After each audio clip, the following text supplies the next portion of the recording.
everyone, this is J.Keerthi of 3rd BA English Literature from Mahalakshmi Women's College of Arts and Science. I am here to review the book The Last Clock, written by James Thurber. There was an ogre who had a strange habit of eating clocks. His room was littered with the parts of clock like dials, coils, springs, broken clock hands, and pieces of pendulums. The ogress noticed the change in his speech with the all T's and 2 ILs. So she called for a doctor.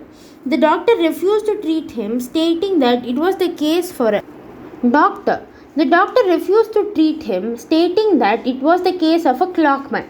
When the ogress told him about the speech change, he suggested her to call semantist or a dictionist or syntax man. The ogress called for a clockman, but there came a clogman and he explained his profession clearly.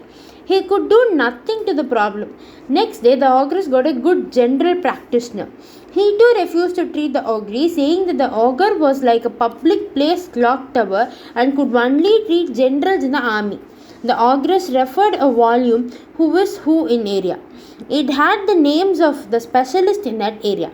She came across many people connected with the clock like clockmaker, clocksmith, clockologist, clockician, etc. and was confused. Later she called an old inspirationalist with whom her father had good acquaintance.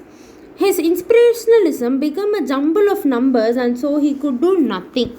Meanwhile, the ogre ate all the clocks in the town, mantle clocks, grandfather clocks, alarm clocks, etc. by sprinkling them with the watches as salt and pepper. Thus the town had no clocks to find the time. People overslept, factories had to close shut down, workers stayed at home and no work took place in the time. The Lord Mayor convened a meeting to find a solution to this problem, but the members did not come in time. He called a synchronologist to the witness stand. He concluded this as a clear case of clock eating since there was no scientific data. Then he looked for his wristwatch to leave. Even that was missing. The clockonomist was the next to be questioned. He explained how the consumers of clock have increased and how there was a great demand for the clock. He predicted that it would affect the clockonomy. But he was unaware how would there be any economy without clocks. Thus he decided to change his area to continue his profession. Next day was a clockosopher. He meant the physical existence of clock, as clocks were the concept. He looked at the clocks as objects and said that it was outside his range of interest and left the council without wasting the time. Then the clockmakers were called. The mayor accused them for working hand in glove with the ogre in providing them the clocks to eat. The mayor came to conclusion saying that the ogre being a container of clocks must be exported. But he also expressed his doubt how can a human body be exported. By then the ogre felt sick. The ogress sent for the chief diagnostician of the medical academy. He couldn't diagnose the disease as it was a rare case. He said he would organize men to research on it. The case was taken to the Supreme Council and the Supreme Magistrate presided over. The first accuser was the housewife who complained was that without the clock she couldn't boil the egg for 3 minutes. The argument went on and on with great turmoil.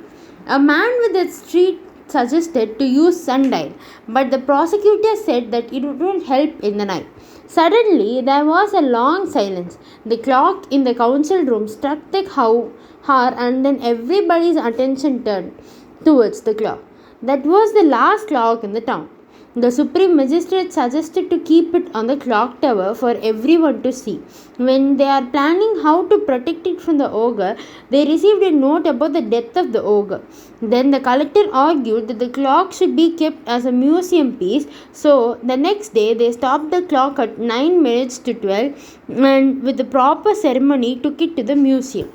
I hope you all like this video. Thank you for watching.